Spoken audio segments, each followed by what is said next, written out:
บัดนี้ข ได้ ณะ เวลา นี้หลวงพ่อธรรมจะได้ไปจุดธูปเทียนบูชาพระรัตนตรัยขอเชิญทุกท่านเข้าสู่ประจำที่ได้ จะเริ่มทำวัดเย็นหลวงพ่อธรรมกำลังจุดธูปเทียนบูชาพระรัตนตรัยวันนี้จะได้ขอนิมนต์ท่านพระมหาสราวุธเป็นผู้นำทำวัดและสวดมนต์และเจริญพระพุทธมนต์ขออาราธนา พร้อมแล้วกราบพระพร้อมกันกราบกราบกราบเปิดหนังสือไปที่หน้า10บททำวัดเย็นโยโสภะคะวาอะระหังสัมมาสัมพุทโธสวากขาโตเยนะภะคะวะตาธัมโมสุปฏิปันโนยัสสะภะคะวะโตสาวกสังโฆธัมมายังภะคะวันตังสัทธัมมังสัสสังฆังอิเมหิสการเรหิยถารังอารปิเตหิอภิปุชยามะสาธุโนพันเตภคะวาสุจิระปรินิพพุตโตปิปัจฉิมาชนะตานุกัมปมานาสาอิเมสการเรทุขตาปันนาการะภูเตปฏิคันหาโตอัมหังกังเทครตังหิตายาสุขายาอะระหังสัมมาสัมพุทโธภคะวาพุทธังภคะวันตังอภิวาเทมิสวากขาโตภคะวะตาธัมโมธัมมังนามัสสามิสุปฏิปันโนภะคะวะโตสาวกสังโฆสังฆังนะมามิหันธรรมยังพุทธสาภะคะวะโตบุพภาคณมการันเจวะพุทธานุสตินะยัญจะกะโรมาเซนะโมตัสสะภะคะวะโตอะระหะโตสัมมาสัมพุทธัสสะนะโม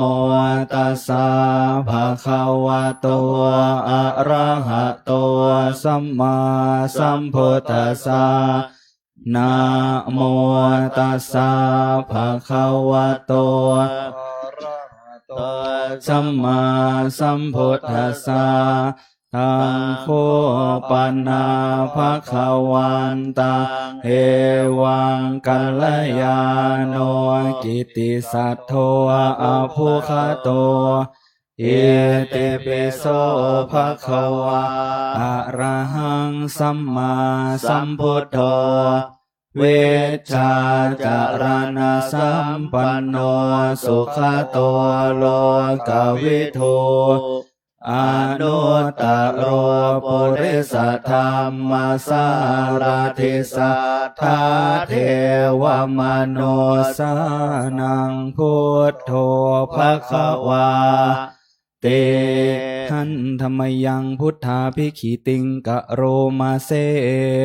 พุทธวาระหันตวรตาทิคุณาภิยุตโตโสดาวิยานการุณาหิสัมมาคตโตโพเทสิโยสุชนะตังกามรังวสุโรวันธามหังตามรนังศิรสาชิเนนทัง พุทโธโยสัพพปานินางสารนังเขมามุตตมังปัฏฐามานุสติทานังวันธามิตาสิเรนะหังพุทธัสสะหัสสมิทาโสวะพุทโธเมสามิกิสโรพุทโธทุกขัสสะคาตาจาวิทาตาใจตัสสะเมพุทธัสสะหังนิยาเทเมสริรันชีวิตันจิตังวันทันโตหะจาริสามิพุทธัสเสวะสุโพธิตังนาทิเมสารนังอัญญาพุทโธเมสารนังวรังเอเตนะสัจวัชเชนะวัฏไทยังสัทธุสาสเนพุทธังเมวันทมาเนนะยังปุญญังปัสสุตังอิทาสัพเพปิอันตรายาเมมาเหสุงตัสสะเตชะสากายเนวาจายวาเจตสาวาพุทเทกุกัมมังปะกตังมายายังพุทโธปฏิคันหาตุอาจยันตังกาลันตะเลสังวะเลตุงวะพุทเทหันธรรมยังธรรมานุสตินะยังกะโรมาเซสวาคาโตภะคะวะตาธัมโมสันเทติโกอาการิโกเอหิปัสสิโกโอปานัยโกปัจจตังเวทิตาโพวินโยหิติหันธรรมยังธรรมาภิขิติงกะโรมาเซสวาคาตาตาทิคุณโยขาวาเสนาไสโยโยมาคาปะกะปริยาติวิโมคาเพโทธัมโมกุโรกัปปตนาตัทธาริธาเรวันธามหังตามหารังวรธรรมเมตังธัมโมโยสัพพปานินางสารนังเขมามุตตมังทุติยานุสติทานังวันธามิตังสิเรนะหังธัมมาสหัสสมิทาโสวะธัมโมเมสามิกิสโรธัมโมทุกขัสสะคาตาจาวิทาตาจาหิตัสสะเมธัมมาสหังนิยาเทเมสริรันชีวิตันจิตังวันทันโตหังจาริสามิธัมมาเสวะสุธัมมตังนาทิเมสารนังอัญญาธัมโมเมสารนังวรังเอเตนะสัจวัชเชนะวัฏไทยังสัทธุสาสเนธัมมังเมวันทมาเนนะยังปุญญังปัสสุตังอิทาสัพเพปิอันตรายาเมมาเหสุงตัสสะเตชะสากายเยนะวาจายวาเจตสาวาธัมเมกุกัมมังปะกตังมยายังธัมโมปฏิคันหาตุอาจยันตังการันตะเรสังวลิตุงวัฏเมหันธรรมยังสังขานุสตินะยังกะโรมาเซสุปฏิปันโนภะคะวะโตสาวกสังโฆโอชุปฏิปันโนภะคะวะโตสาวกสังโฆ ยายะปฏิปันโนภะคะวะโตสาวกสังโฆสามีจิปฏิปันโนภะคะวะโตสาวกสังโฆยะทิทังจัตตาริปุริสายุคานิอาถาปุริสาปุคลาเอสะภะคะวะโตสาวกสังโฆอาหุนายโยปาหุนายโยทักขินายโยอัญชลีการณิโยอนุตตรังปุญญาเกตังโลกัสสะเตหันธรรมยังสังฆาภิกขิติงกะโรมาเซสัทธรรมช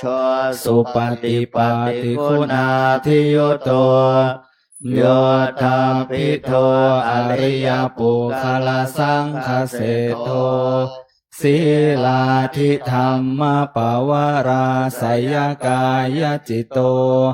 วันธามหังตัมมริยานาคะนังสุสุทัง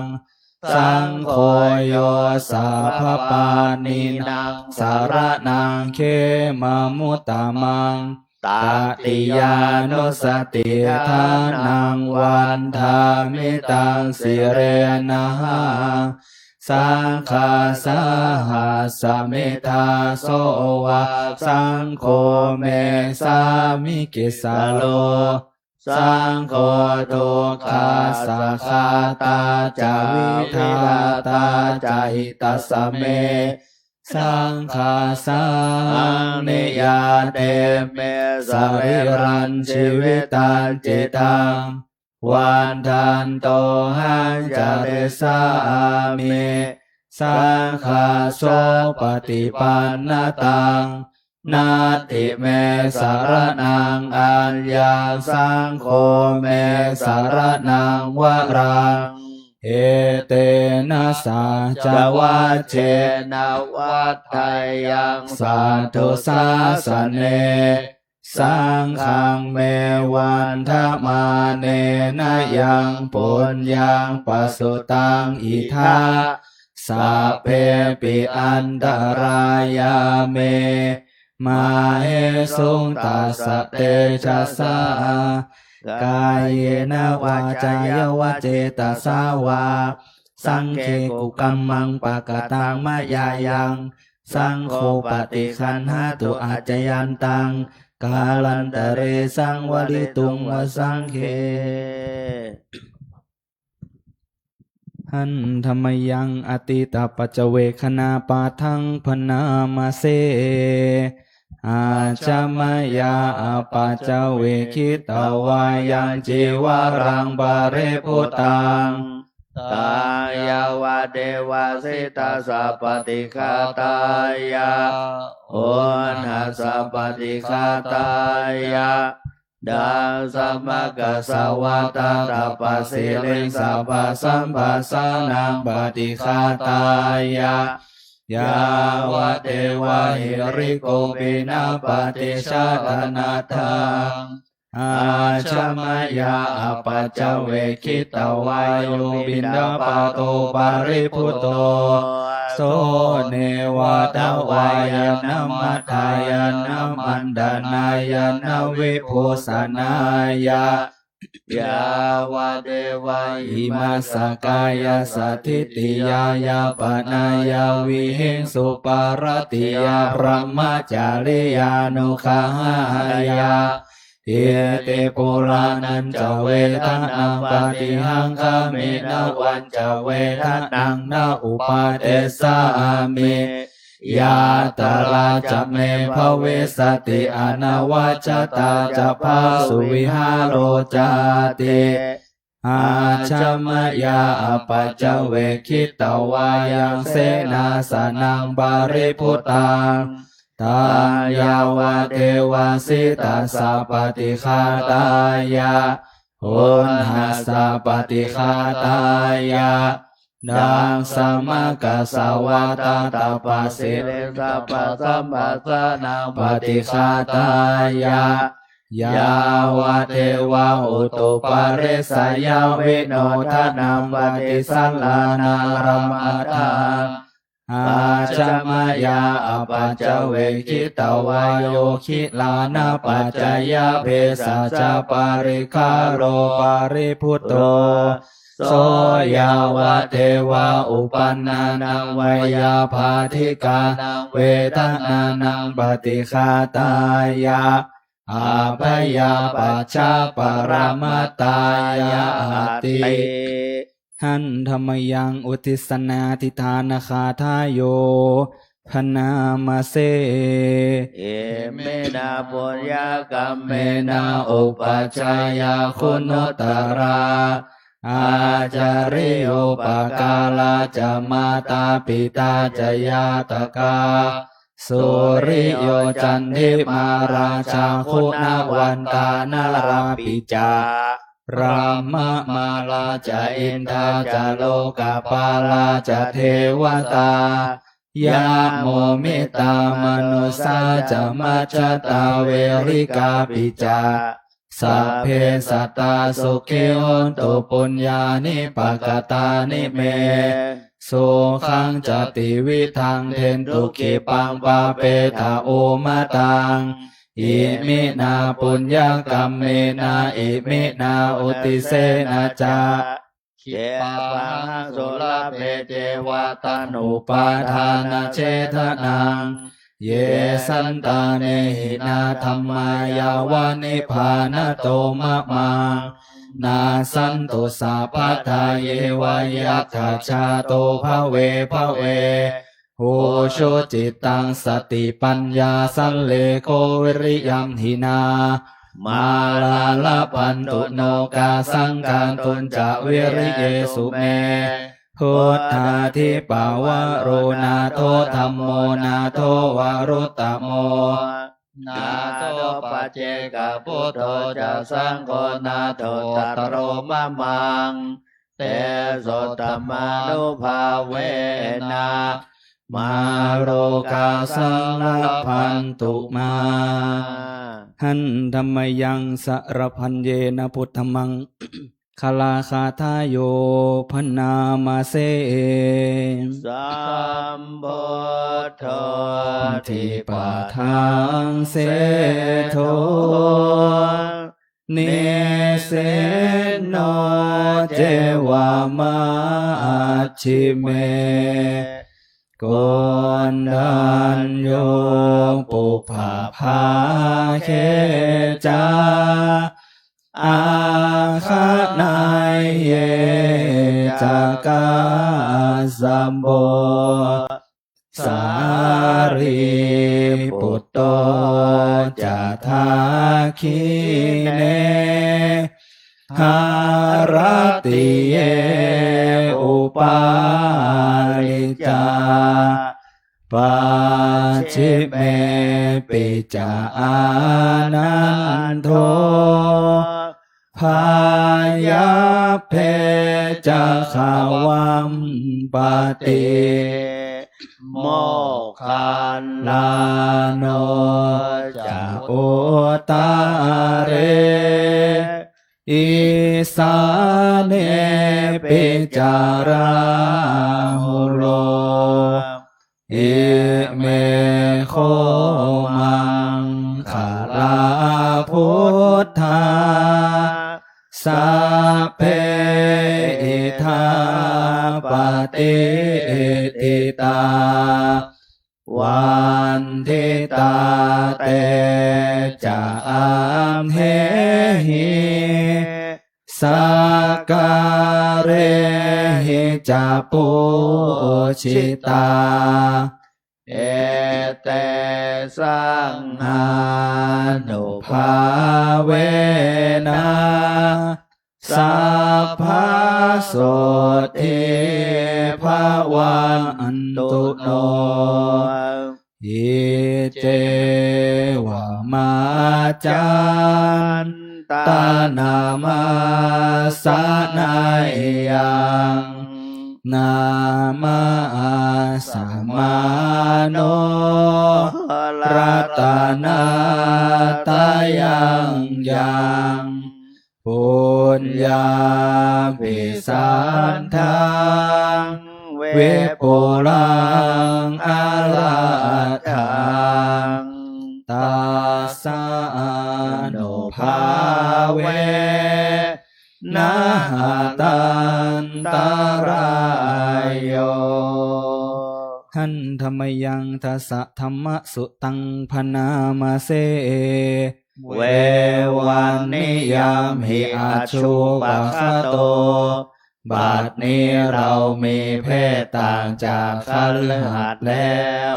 กิริยาอาการใดๆอันบรรพชิตควรประพฤติเราต้องทำกิริยาอาการนั้นๆป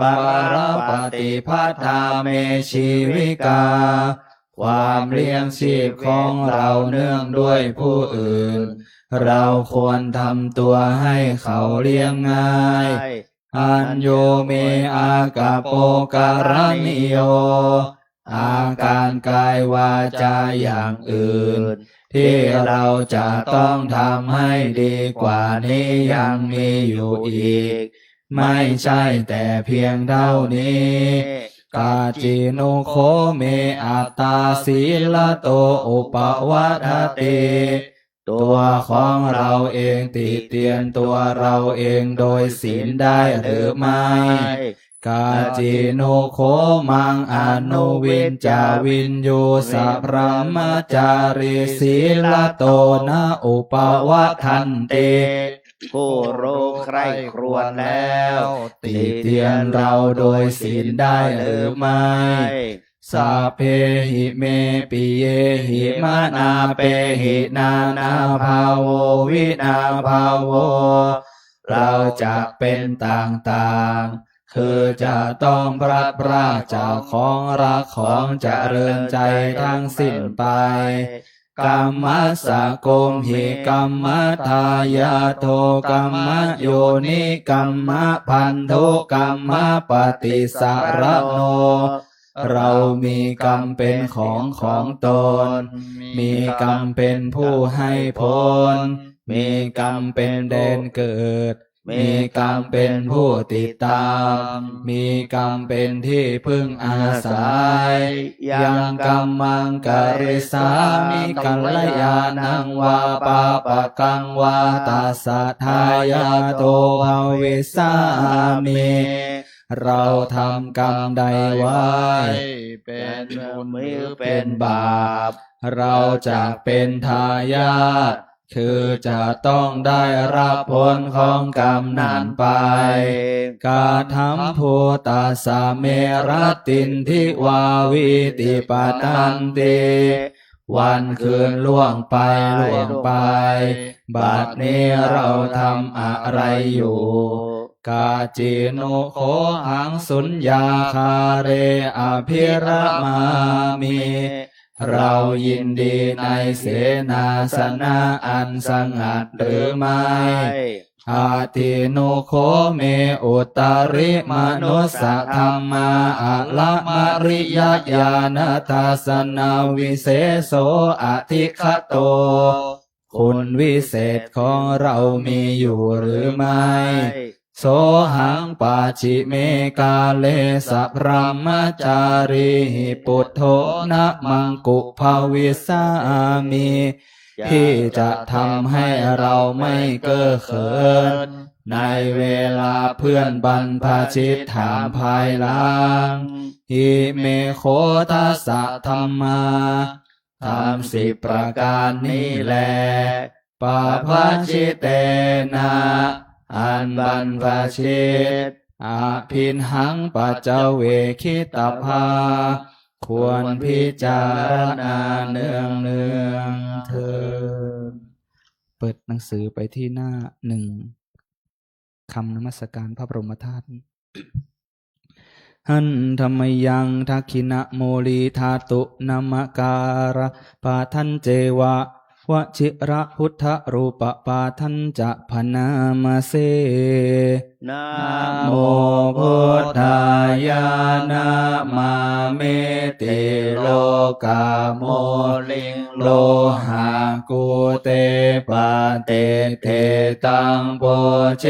ตังสัพพะโลเกกิติมันตังมโนหารังอาหังวันดามิสัพพะทาอังคาวาหะเยปุเรรัมเมโกวิลาลังคาปะปะเต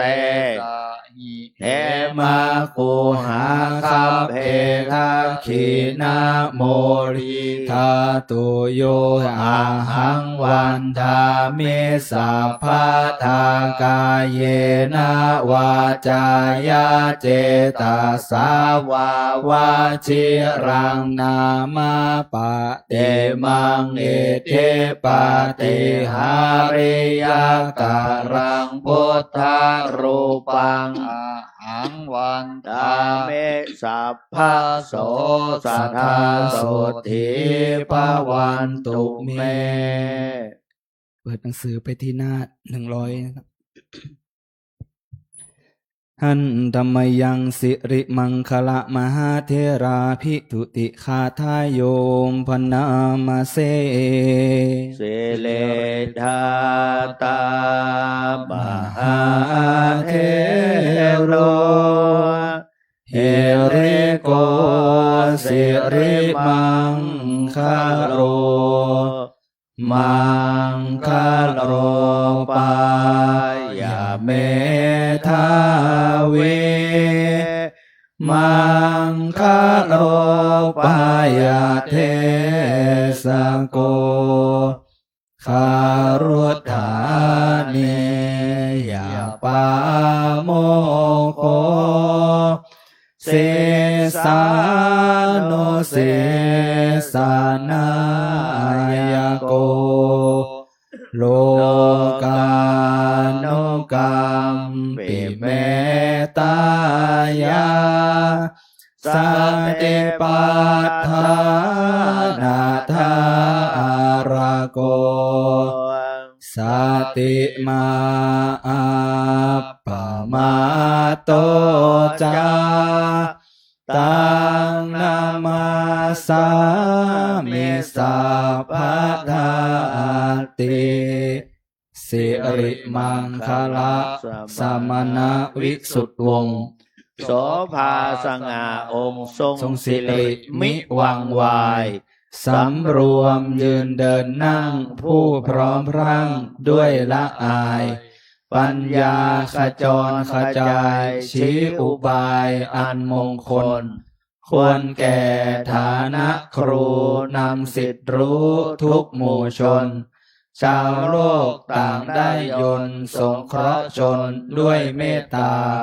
ผู้ทรงสติปัฏฐานตลอดกาลทุกเวลาทรงนามสติมาไม่ประมาทองค์อาจงามข้าขอนมัสการประดิษฐานในทุกยามเถระผู้ทรงนามว่าสิริมังคโล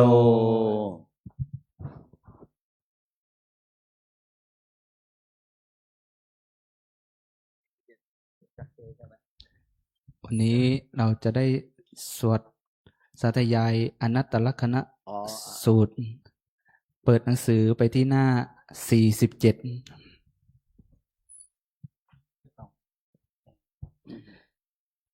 นะโมตัสสะภะคะวะโตอะระหะโตสัมมาสัมพุทธัสสะนะโมตัสสะภะคะวะโตอะระหะโตสัมมาสัมพุทธัสสะนะโมตัสสะภะคะวะโตอะระหะโตสัมมา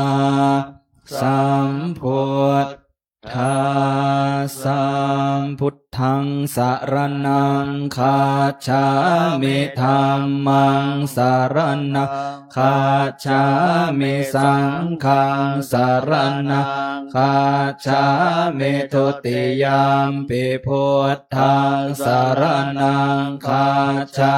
มิทุติยามปิธัมมังสรณังคัจฉามิทุติยามปิสังฆังสรณังคัจฉามิตติยามปิพุทธังสรณังคัจฉามิตติยามปิธัมมังสรณังคัจฉามิตติยามปิสังฆังสรณังคัจฉามิเอวเมสุตังเอกังสมัยยังภควาคารานาสิยังวิหารติอิสิปตะเนมิขาทาเยตาตระโคภควาปัญจวัคคีเยภิกขุอามันเตสิรูปังภิกขเวอนัตตารูปังจหิทังภิกขเวอัตตาอภเวสันยิทังรูปังอาภาทายสังวัตไตยลัพเพทะจารูเปเอวังเมรูปังโหตุเอวังเมรูปังมาอโหสิติยาสมาจโคภิกขเวรูปังอนัตตาตัสมารูปังอาภาทายสังวัตตินาจาราภติรูเปเอวังเมรูปังโหตุเอวังเมรูปังมาอโหสิติเวทนาอนัตตาเวทนาจหิทังภิกขเวอัตตาอภเวสนยิทังเวทนาอาภาทายสังวัตไตยลัพเพจับเวทนายะเอวังเมเวทนาโหตุเอวังเมเวทนามาอโหสิติยาสมาจโคภิกขเวเวทนาอนัตตาตัสมาเวทนาอาภาทายสังวัตตินาจาลาภติเวทนายะเอวังเมเวทนาโหตุเอวังเมเวทนามาอโหสิติสัญญาอนัตตาสัญญาจหิทังภิกขเวอัตตาอภเวสนยิทังสัญญาอาภาทายสังวัตไตยลัพเพทะสัญญายะเอวังเมสัญญาโหตุเอวังเมสัญญามาโหสิติยาสมาจโค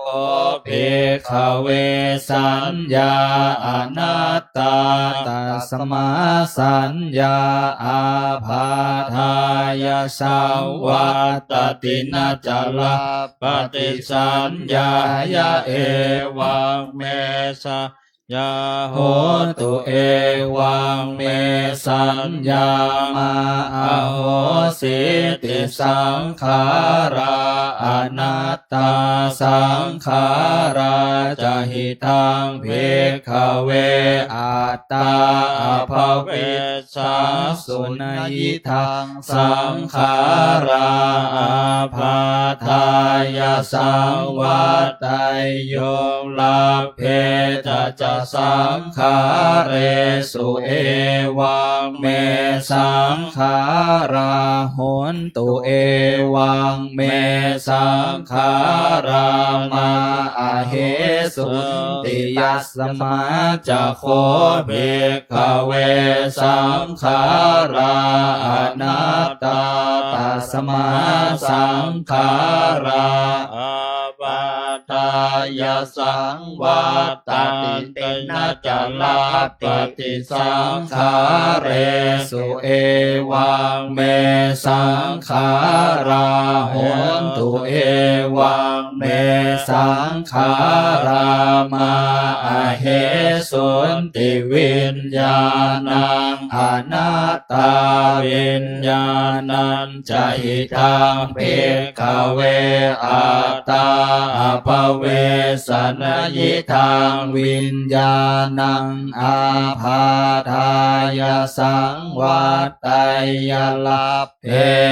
จะวิญญาณเอวังเมวิญญาณังโหตุเอวังเมวิญญาณังมาอาโหสิติยาสมาจะโคเภคเววิญญาณังอนัตตาตัสมาวิญญาณังอาภาทายสังวัตตินะจะลาภติวิญญาณังเอวังเม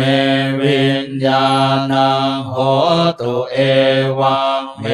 วิญญาณังมาโหสิติตังกิงมัญญทภิกขเวรูปังเนจังวาอเนจจังวาติอเนจจังพันเต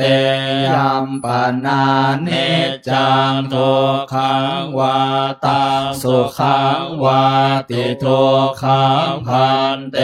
ยัมปนาเนจจังทุกขังวิปริณามธรรมังกัลลังนุตังสมโนปัสสิตุงเอตังมะมะเอโสหามาสมิเอโสเมอัตตาติโนเหตังปันเตตังกิมมายาภิกขเวเวทนานิจจาวาอนิจจาวาติอนิจจาพันเตยัมปนาเนจจาทุกขังวาตังสุขังวาติทุกขังพันเตยัมปนาเนจจังทุกขังวิปริณามธรรมังกัลลังนุตังสมโนปัสสิตุงเอตังมะมะเอโสหามาสมิเอโสเมอัตตาติโนเหตังพันเตตังกิมัญญทภิกขเวสัญญานิจจาวาอนิจจาวาติอนิจจาพันเตยัมปนาเนจจังทุกขังวาตังสุขังวาติทุกขังพันเตยัมปนาเนจจังทุกขังวิปริณามธรรมังกัลลังนุตังสมโนปัสสิตุงเอตังมะมะเอโสหามาสมิเอโสเมอัตตาติโนเหตังพันเตตังกิมัญญทภิกขเวสังขารานิจจาวาอนิจจาวาติอนิจจาพันเตยัมปนาเนจจังทุกขังวาตังสุขังวาติทุกขังพันเตยัมปนาเนจจังทุกขังวิปริณามธรรมังกัลลังนุตังสมโนปัสสิตุงเอตังมะมะเอโสหามาสมิเอโสเมอัตตาติโนเหตังพันเตตังกิ มัญญตภิกขเววิญญาณังเนจังวาอเนจจังวาติอนิจจังปันเตยัมปนาเนจังทุกขังวาตังสุขังวาติทุกขังพันเตยัมปนาเนจังทุกขังวิปริณามธรรมังกัลลังนุตังสัมมโนปัสสิตุงเอตังมะมะเอโสหามาสเมเอ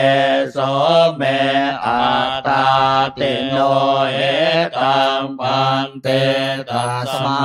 ติอภิกขเวยังกินจิรูปังอติตานาคตปัจจุปันนังอาชัตตังวาภหิทาวาโอ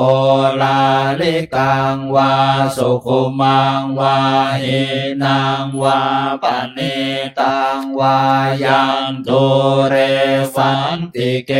วาสัพพังรูปังเนตังมะมะเนโสหามาสมินาเมโสอัตตาติเอวะเมตังยะถาโพตังสัมมาปัญญายะทัตถาปัญญาคาจิเว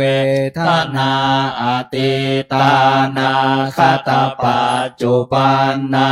อาชัตตาวาภหิตาวาโอลาลิกาวาสุขุมาวาหินาวาปเนตาวายาตุเรสันติเก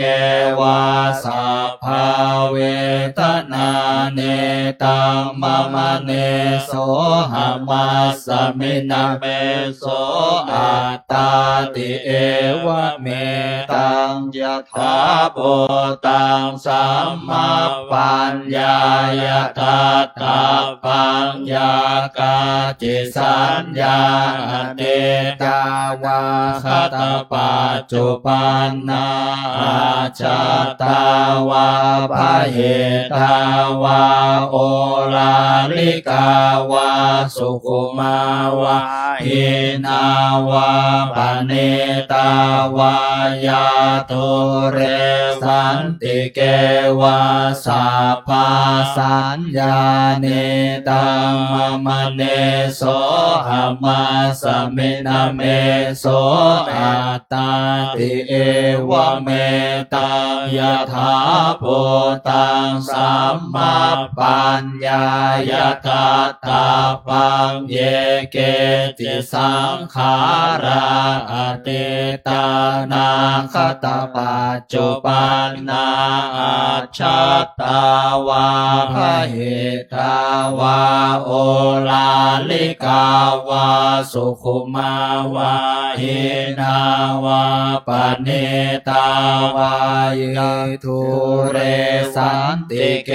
วาสัพเพสังขาราเนตังมะมะเนโสหามาสมินาเมโสอัตตาติเอวะเมตังยะถาโพ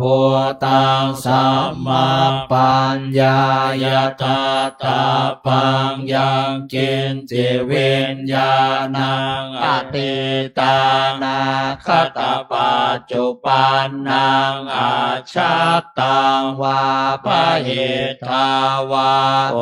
ลาลิกังวาสุขุมังวาหินังวาปเนตังวายังทุเร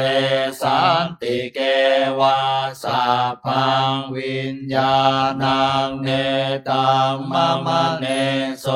หามาสมินาเมโสอัตตาติเอวะเมตังยะ ถาภูตังสัมมาปัญญายตาตาปังเอวังปัสสังเภคเวสุตวาอริยสาวกรูปัสสเมนจะเนเพนทติเวทนายะเป็นเนเพนทติสัญญายะเป็นเนเพนทติสังขาเรสุเป็นเนเพนทติเวนญาณัสสเมงเป็นเนเพนทติเนเพนทังชาติวิราคาวิโมจจติวิโมตตัสสเมงวิโมตตเมติยานังโมติขีนาชาติวุสิตังพรหมจริยังกตังกรณียังนาปรังอิทธาตายาติปัชานาติติธรรมโวจะภควาอาตมนาปัญจวัคคียาภิกขุภควโตภาสิตังอภินันโทอิมาสเมนจะปนวัยยากรณัสสเมงปัญญมาเนปัญจวัคคียานาภิกขุนังอนุปาทายาอาสเวหิจิตตานิวิมุตติสุติภวตุสัพพมังคลังราคันตุสัพพเทวตาสัพพพุทธานุภาเวนัสสตาโสทิภวันตุเตภวตุสัพพมังคลังราคันตุสัพพเทวตาสัพพธรรมานุภาเวนัสสตาโสทิภวันตุเตภวตุสัพพมังคลังราคันตุสัพพเทวตาสัพพสังฆานุภาเวนัสสตาโสทิภวันตุเตกราบพระพุทธ3 ครั้ง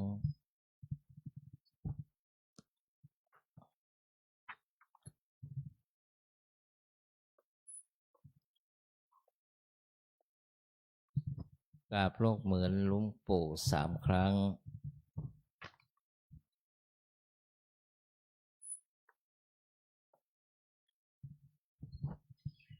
กราบพระเดชพระคุณหลวงพ่อ3 ครั้ง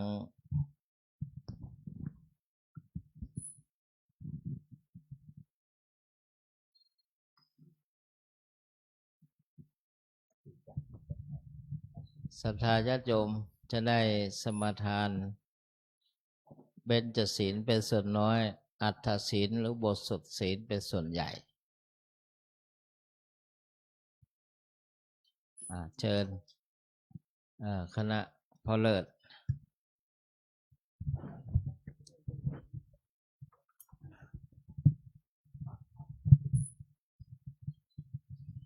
อาจารย์เบญจมาศ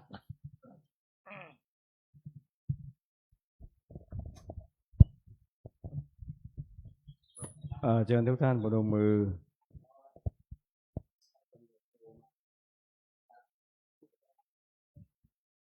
พร้อมแล้วกราบ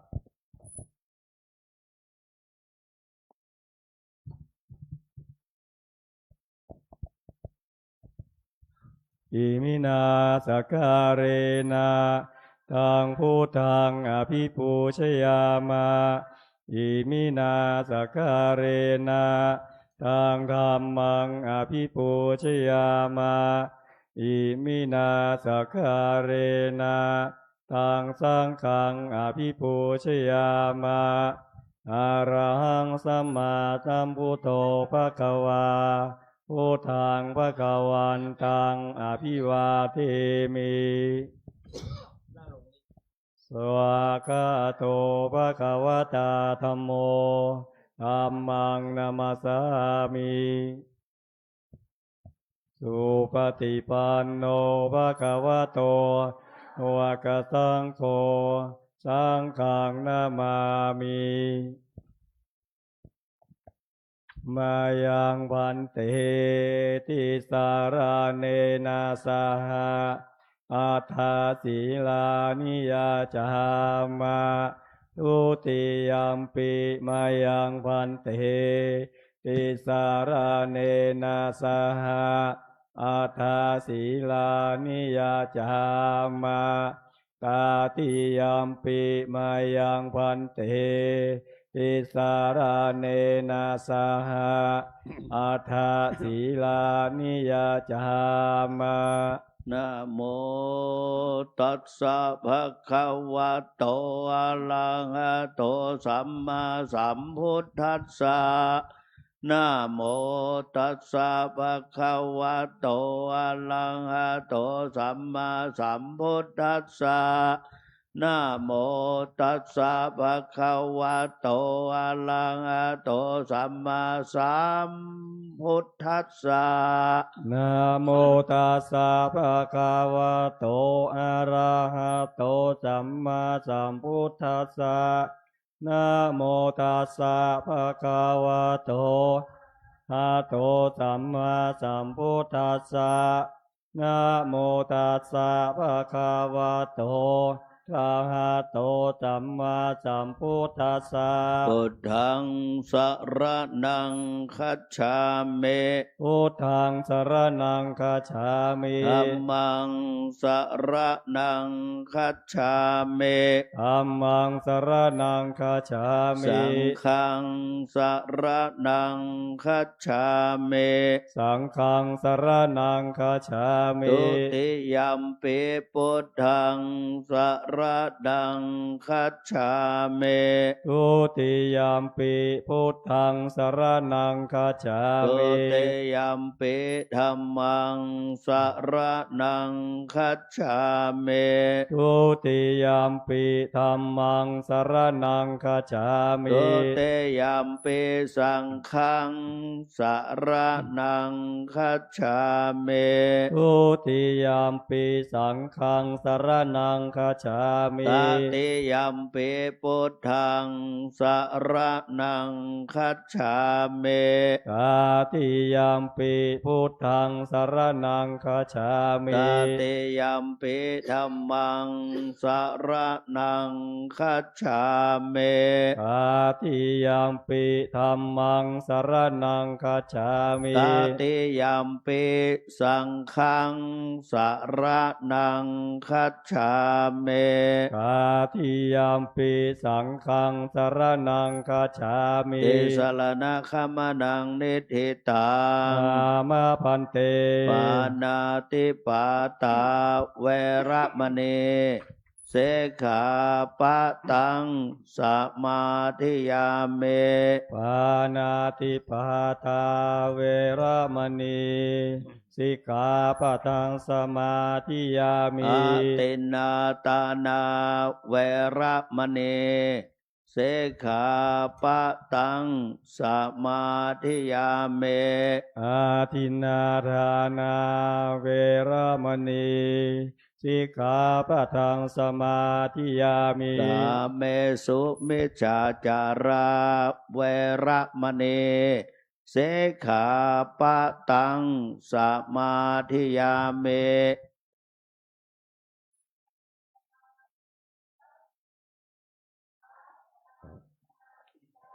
อภรหมจริยาเวระมณี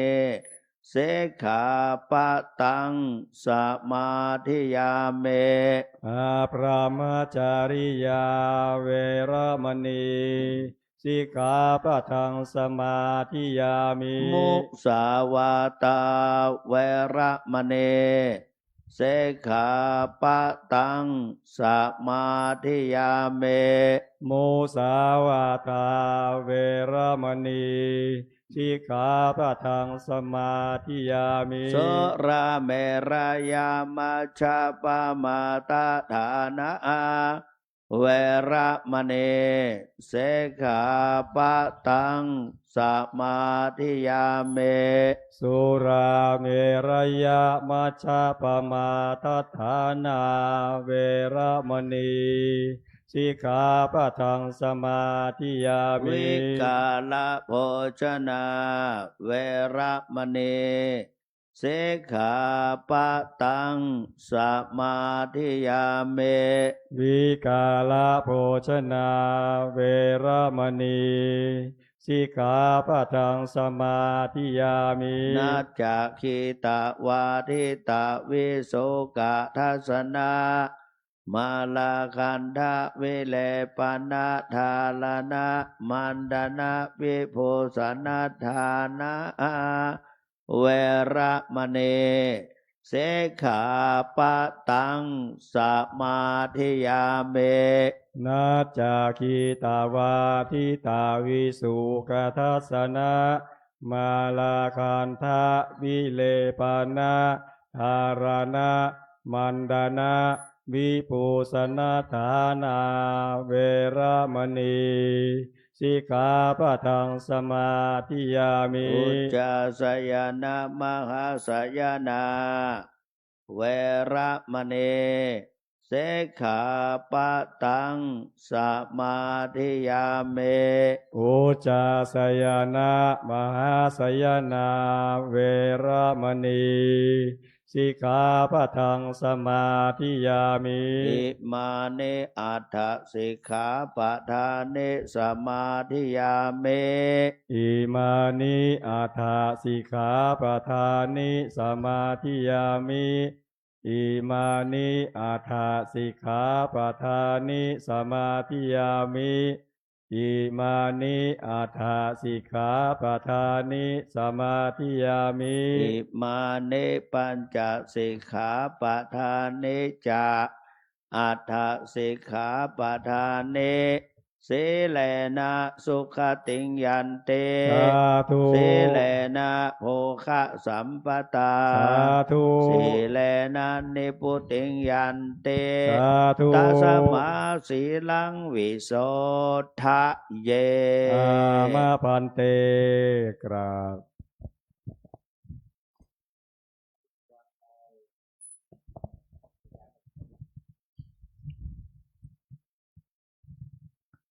ญาติโยม วันนี้เป็นวันธรรมสวนะหรือวันพระขึ้น15 ค่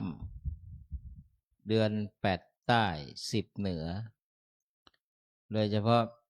ปีนี้เป็นปีอธิกมาศญาติโยมก็จะเห็นว่าจะมีเดือน12 ครั้ง82 หนข้างหน้านะนั้นเพื่อรักษาประเพณีที่ประพฤติปฏิบัติกันมา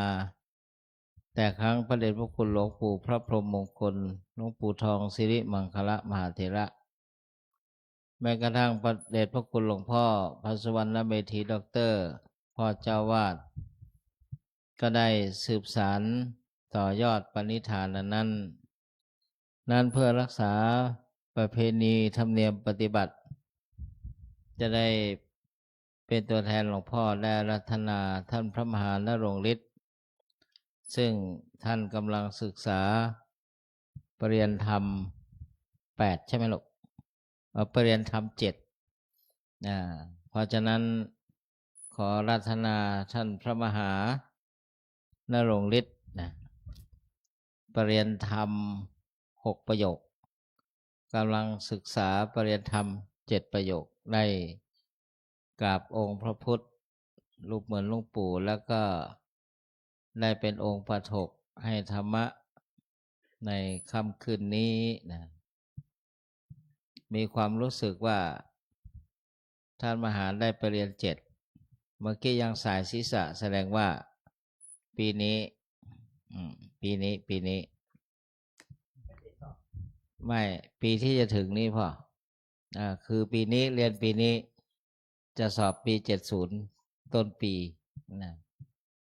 คือบาลีไม่ใช่สอบเรียนปีนี้สอบปีนี้นะโยมเรียนปีนี้สอบปีหน้านะคือข้ามปีนะขอสอบต้นปีจะได้เป็นองค์ปาฐก ในค่ำคืนนี้ขอรัตนา ชื่อเล่นในเบนซ์นะเบนซ์เล็กนะเบนซ์ใหญ่อยู่นู่น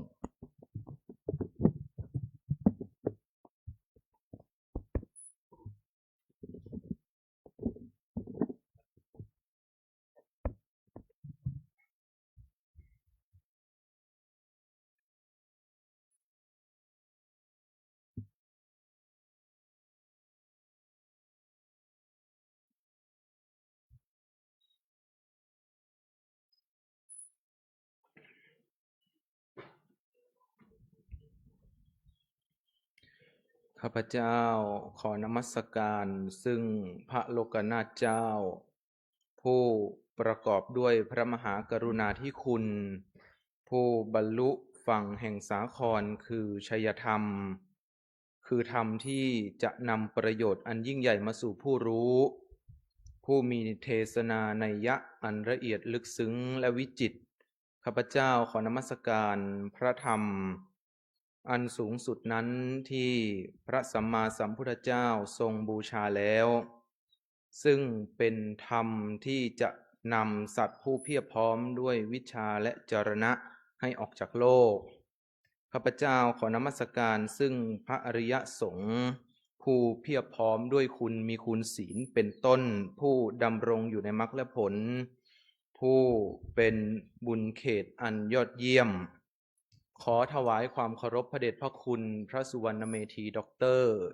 เจ้าอาวาสวัดพระธาตุศรีจอมทองรองเจ้าคณะจังหวัดเชียงใหม่พร้อมด้วยพระอมรเวทีผู้ช่วยเจ้าอาวาสวัดพระธาตุศรีจอมทองและพระเถรานุเถระสวัสดีไปยังน้องสามเณรทุกรูปแล้วก็เจริญพรมายังคณะศรัทธาญาติโยมผู้ที่ประพฤติวัดปฏิบัติธรรมประจำวันพระนี้นั่งฟังตามสบายนำมือลงได้วันนี้ก็เป็นอีกหนึ่งวันที่อาตมาก็จะได้นำหลักธรรมบ้างอาจจะยกเรื่องจากธรรมบทมาเล่าบ้างแต่ถ้าอาตมาได้มาปาฐกถาก็เป็นที่รู้กันว่าก็จะพูดถึงสิ่งที่จะนำมาพูดซึ่งวันนี้สิ่งที่จะนำมาพูดนั้นคือการให้บางคนก็คิดว่าการให้เนี่ยถ้าสมมุติว่าคนทั่วไปกันแล้วกันถ้าคนทั่วไปบอกว่าการให้เขาก็จะนึกถึงการบริจาคอย่างเดียวเมื่อวานผมไปเรียนที่ดอยสะเก็ดเมื่อวานก็ขอว่า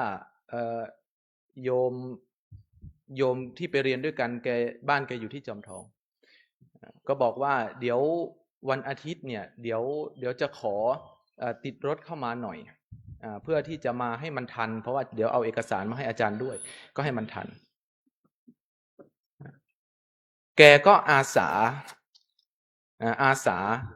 เพราะว่าวันนั้นเมื่อวานเนี่ยแกว่าผมไม่ได้เข้ามาอาจจะไม่ได้เข้ามาแกก็ก้ำกึ่ง50-50ว่าผมอาจจะไม่ได้เข้ามาที่จอมทองอาจจะค้างที่ในเวียงค้างในเมืองแต่พอท่านได้ยินอย่างนั้นก็ตกปากรับคำว่าอุ้ยทางนั้นเดี๋ยวผมมาส่งเดี๋ยวผมมาส่งก็ได้แป๊บเดียวผมวิ่งมาแป๊บเดียวไม่เป็นไรผมวิ่งมาแป๊บเดียวนะครับ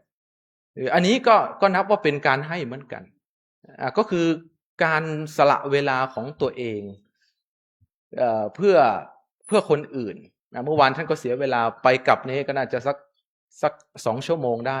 2 ชั่วโมง2 ชั่วโมงครึ่งได้ก็รีบมาก็มาถึงเมื่อวานก็เกือบทุ่มเหมือนกันนะครับอันนี้ก็เป็นการให้อย่างหนึ่งหรือแม้แต่การบริจาคล่ะการให้ล่ะก็เป็นการให้เหมือนกันนะครับในทางพุทธศาสนาเราก็จะได้ยินว่าให้ทานอย่างแม่ชีถามนะครับ ท่านเรียนท่านก็ถามพระอาจารย์ค่ะบางที่เนี่ยเวลาเรียนเนี่ยบางหัวข้อนี้บอกว่าทานคือการให้พอมาตรงนี้บอกว่าจาคะก็คือการให้การสละแล้วมันต่างกันยังไงอันนี้ก็เป็นหน้าที่ที่เราก็จะต้องอธิบายให้ท่านฟังนะว่ามันเหมือนกันหรือมันต่างกันยังไงหรือมันเป็นอันเดียวกันหรือยังไงอันนี้ก็อธิบายพอท่านทราบเข้าใจท่านก็จะได้นำไปปฏิบัติถูกหรือแม้กระทั่งอะไรอีกมันเยอะแยะมากมายเลยโยมบางทีเราไม่มีสิ่งของอย่างเงี้ยยกตัวอย่างบางคนนึกว่าการให้ตักบาตรมันก็ต้องมีข้าวมีปลามีน้ำมีอาหารนั้นตักบาตรคือการให้คือการถวายทานเหมือนกันแต่ถ้าไม่มีอะไรเลยข้าวไม่มีอะไรไม่มีแต่เรานึกถึงเวลาเรามีความโกรธต่อคนอื่นบางคนไม่เคยคิดที่จะให้ไม่มีอะไรไม่รู้จะให้อะไรการอภัยก็จัดว่าเป็นการให้ทานเหมือนกันอย่างนี้เป็นต้นอันนี้ก็ยกตัวอย่างท่านถึงบอกว่าให้สิ่งที่น่าปรารถนาก็ย่อมได้สิ่งที่น่าปรารถนากลับมาให้สิ่งที่ชอบใจก็ย่อมได้สิ่งที่ชอบใจกลับคืนมาอย่างบางคนบางท่านให้สิ่งที่ไม่น่าปรารถนากับคนอื่นเมื่อตัวเองต้องรับผลในสิ่งที่ตัวเองทำไปก็กลับมาตีโพยตีพายอันนี้ก็มีให้เห็นไม่ใช่ไม่มีก็ทำให้นึกวันนี้ก็นึกอยู่ว่าเดี๋ยวเอาอะไรมาปาฐกถามาเล่าให้โยมฟังดีก็บังเอิญก็จับสมุดในรอบหลายเดือนสมุดเล่มนี้ก็ปีนี้เพิ่งจะจับไปครั้งที่2ตั้งแต่ต้นปีมานะโยมนะเพิ่งจับไปครั้งที่2ก็เปิดว่าจะจดหัวข้อก็บังเอิญว่ายังไม่ถึงหน้ากระดาษเปล่าเลยก็มาเห็นเรื่องของการให้นี่แหละก็พอดีว่าเคยพูดไปแล้วเมื่อวันที่26พฤษภาคมพศ66 67 68 69ประมาณ3 ปีก็คิดว่าถ้าเอามาเล่าให้โยมฟังนี่บางท่านก็ทราบแล้วแต่บางท่านก็ยังอาจจะไม่ทราบก็ได้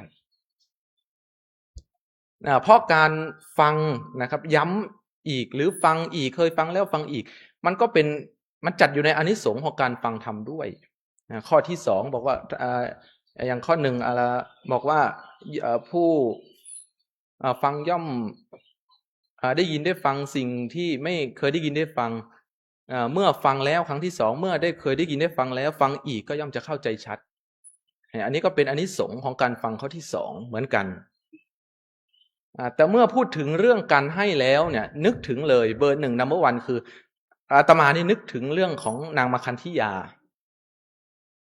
เรื่องมาคันธิยาแต่ว่ายังพอจำได้อยู่อาจจะไม่แม่นนะโยมนะแต่ยังพอจำได้อยู่เพราะนางมาคันธิยาเนี่ยเป็นคนที่ให้สิ่งที่ไม่น่าปรารถนาสุดท้ายก็ได้รับสิ่งที่ไม่น่าปรารถนานี้กลับคืนมาเพราะว่า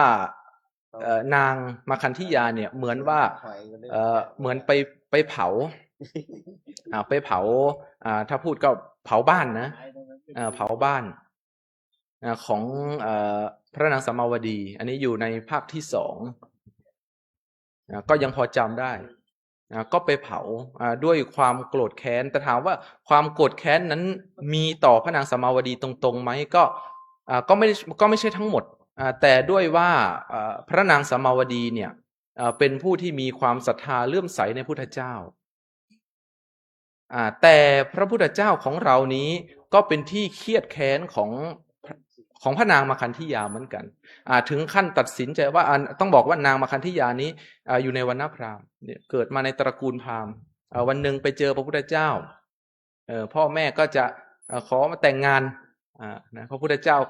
ก็พูดประโยคนึงไปสั้นๆนะนางโกรธมากนางโกรธนางบอกอภัยไม่ได้โกรธมากโกรธถึงขั้นคิดว่าเราเนี่ยจะหาสามีให้ดีหาสามีดีก็เป็นอย่างที่นางปรารถนานางได้สามีเป็นกษัตริย์ ผมจำไม่ได้นะว่าชื่ออะไรเป็นกษัตริย์นะครับเมื่อมีโอกาสก็ประทุษร้ายต่อบุคคลที่ไม่ได้ประทุษร้ายอย่างนี้เป็นต้นนางก็ต้องรับผลของตัวเองนี่อันนี้ก็ยกตัวอย่างให้เห็นนะว่าบางคนบางท่านให้ไปแล้วนึกอยากนี่ไม่ใช่ว่านึกอยากจะให้นะโยมนึกเสียดายนึกเสียดายท่านถึงบอกว่าเวลาให้อะไรใจก่อนให้ก็ยินดีขณะให้ก็ยินดีหลังให้ก็ยินดีแต่บางคนนี้ทำไมครับบางคนอาจจะก่อนให้ยินดีขณะให้ยินดีแต่พอหลังให้กลับเสียดายอย่างนี้อันนี้ก็มีให้เห็นแต่การให้ถ้าให้ไปแล้วมาเสียดายทีหลังบางท่านอาจจะให้ในที่นี้ก็อาจจะมีเท่าไหร่ก็ให้หมดอย่างการให้ก็อย่างที่บอกไปว่าให้ไปแล้วเนี่ยตัวเองก็ไม่ลำบากภายหลังคือไม่เบียดตัวเองไม่เบียดเบียนตัวเองภายหลังมี100%นะครับให้สัก50%มี 100% ให้ 100% ก็ลำบากตัวเองนะครับอันนี้ก็ไม่ถูกนะครับเพราะฉะนั้นสิ่งที่ยกตัวอย่างมาหรือแม้กระทั่งอย่างเช่นอะไรยิ้มเวลาเจอหน้ากันคนเราเจอหน้ากันครั้งแรกนะครับจะสนิทไม่สนิทนี้อยู่ที่ครั้งแรกเลยบางท่านโอ้ยเจอกันไม่เคยเจอกันเลยนะครับไม่รู้จักด้วยมาจากไหนแต่บังเอิญนะครับวันหนึ่งวันใดมาพบกันนะครับอันนี้ก็เป็นพฤติกรรมของคนอันดับต้นๆนะครับเมื่อเจอบางคนยิ้มครับสวัสดีครับสวัสดีครับเป็นยังไงมาจากที่ไหนอันนี้ก็ถ่ายถามนี่ก็เป็นปกตินะครับแต่บางคนเจอปุ๊บไม่ยิ้มหน้างอคอหักเป็นเขาเรียกว่าเป็นปลาทูแม่กองเป็นปลาทูแม่กองหน้างอคอหักนะครับพอเราเห็นอย่างนั้นเราทำไมครับเราก็จะรู้สึกว่าเขาปิดประตูหรือเปล่าเขาไม่พร้อมที่จะต้อนรับหรือเปล่านะครับแต่คนไทยส่วนใหญ่นะครับสัก 90% นะครับ 90-95% เนี่ยส่วนมากถ้าเจอกันรู้จักกันไม่รู้จักกันนี่ยิ้มไว้ก่อนยิ่งเจอต่างชาตินะบางทีเราไม่ได้ดิยิ้มก่อนนะครับอันดับแรกนะยิ้มก่อนนะครับไม่ใช่ว่าเจอกันก็โอ้โหนะครับคิ้วตกไปแล้วไม่รู้จักใช้คำว่าไม่รู้จักเป็นข้ออ้างนะครับเนี่ยแค่การยิ้มการทักทายการอะไรอย่างนี้มันก็จัดอยู่ในตรงนี้นะครับหรืออย่างเมื่อก่อนพูดถึงเมื่อก่อนนะครับอย่างเมื่อก่อนเนี่ยนะครับมีโยมนะครับมีโยมอยู่ท่านหนึ่งท่านถ้าภาษาปัจจุบันนี้เขาเรียกว่าคนไร้บ้านแกจะมาที่วัดมาทุกเช้าสมัยก่อนบิณฑบาตแล้วก็บิณฑบาตนะครับ7 โมงครึ่งก็ถึงวัดแกก็จะมารอนะครับมารอนะครับเราได้กับข้าวได้อาหารมาเราหลังจากที่เราฉันเสร็จอะไรเสร็จก็ที่เหลือก็เป็นหน้าที่ของคนงานในวัดนะครับแกจะมารอผมก็ดูนะว่าแกมาจากไหนแต่รู้แล้วว่าคนไร้บ้านก็ดูมาแล้วแกไม่กล้ามาครับแกไม่กล้าขึ้นมาขอไม่กล้าขึ้นมาขอไม่อะไรมานะครับจนวันหนึ่งมั้งเหมือนผมจะฉันเสร็จแล้วครับจะเดินลงเหลือของอยู่ถุงหนึ่งผมก็หิ้วไปลองให้ดูนะครับเพราะปกติก็ ที่เหลือมันก็จะเป็นหน้าที่ของคนงานคนงานก็จะขนไปนะครับวันนั้นก็หยิบขึ้นมาถุงลงไปก็ไปให้ครับลงไปก็ไปยื่นให้นะครับแกก็ไหว้ขอบคุณโอ้ขอบคุณครับขอบคุณครับขอบคุณครับนะครับพอวันต่อมานี่อัศจรรย์ใจออกบิณฑบาต 5:30แกก็มาแล้ว 5:30กวาดวัดรอครับกวาดวัดรอก็รอจนเราบิณฑบาตเสร็จนะครับอันนี้ก็เป็นอีกอย่างหนึ่งนะครับว่าเราเคยให้เขายังไงนะครับเขาอาจจะตอบแทนหรือเราก็ไม่ได้หวังให้เขาตอบแทนนะครับแต่ว่าอาจจะเป็นจิตสำนึกของเขาว่านะครับอยู่ในวัดแล้วนะครับขอเข้าวัดกินเข้าวัดอะไรก็ควรที่จะตอบแทนอย่างเงี้ยอันนี้ก็เป็นสิ่งที่ดีนะครับก็เป็นสิ่งที่ดีอันนี้ก็เป็นสิ่งที่น่าปลื้มใจนะครับหรือแม้กระทั่งการบอกนะครับบอกสิ่งที่มันดีมันก็เป็นผลที่ดีแต่ถ้าเราบอกในสิ่งที่ไม่ดีมันก็ไม่ดีหมายความว่าเวลามันกลับคืนมาหาเราเนี่ยครับการบอกการพูดการสอนหรือแม้กระทั่งการเทศญาติโยมก็จะเคยได้ยินการให้ทำย่อมชนะกันให้ทั้งปวงอย่างนี้เป็นต้นอันนี้ก็จัดว่าเป็นการให้ที่ดีที่สุดเลิศที่สุดแล้วนะครับการบอกการให้ทำเป็นธรรมทานบางคนอะไรครับท่านมีทุนทรัพย์นะครับทำหนังสือของครูบาอาจารย์หลายๆท่านออกไปเผยแผ่นะครับเมื่อคนอ่านแล้วพิจารณาด้วยสติแล้วนะครับนำหลักที่ครูบาอาจารย์ท่านสอนบางทีไม่ได้อยู่แล้วครับครูบาอาจารย์ไม่ได้อยู่จะไปนั่งฟังที่วัดท่านก็ไม่อยู่แล้วครับแต่ว่ามีหนังสือท่านเขียนหนังสือลูกศิษย์ลูกหานะครับเอาสิ่งที่ท่านสอนนี่มาเรียบเรียงนะครับมาเรียงปุ๊บทำหนังสือออกแจกอยู่บ้านเราก็ฟังทำได้อยู่บ้านแล้วก็อ่านได้อยู่ที่นาอยู่ที่โรงพยาบาลคนแก่คนเฒ่าที่บ้านก็อ่านครับเนี่ยอันนี้ก็จัดเป็นการให้เหมือนกันนะครับหรืออย่างหลายๆท่านสนับสนุนเข้ามาการศึกษาทั้งพระทั้งเนรบางท่านเนาะท่านมีทุนทรัพย์ก็ให้ทุนการศึกษาเด็กยากจนเด็กยากจนเรียนดีแต่ยากจนสมัยก่อนนี้ยังมีที่โรงเรียนผมนี่ยังมีนะครับเนี่ยก็ให้อันนี้ก็เมื่อให้ไปแล้วเราก็สามารถที่จะรู้ผลอาจจะไม่ใช่ว่าให้ปุ๊บรู้เลยก็ไม่ใช่หมายความว่ามันก็จะค่อยเบ่งบานของมันนะครับเพราะการศึกษามันต้องใช้เวลานะครับแต่เมื่อออกดอกมาคาใดก็ย่อมงามเสมออันนี้เป็นต้นนะครับอย่างบางท่านนะครับที่ว่านำหลานมาเลี้ยงนะครับพ่อแม่เขาไม่อยู่ก็นำมาเลี้ยงมาดูแลมาส่งเสริมไปในทางที่ดีนะครับคนก็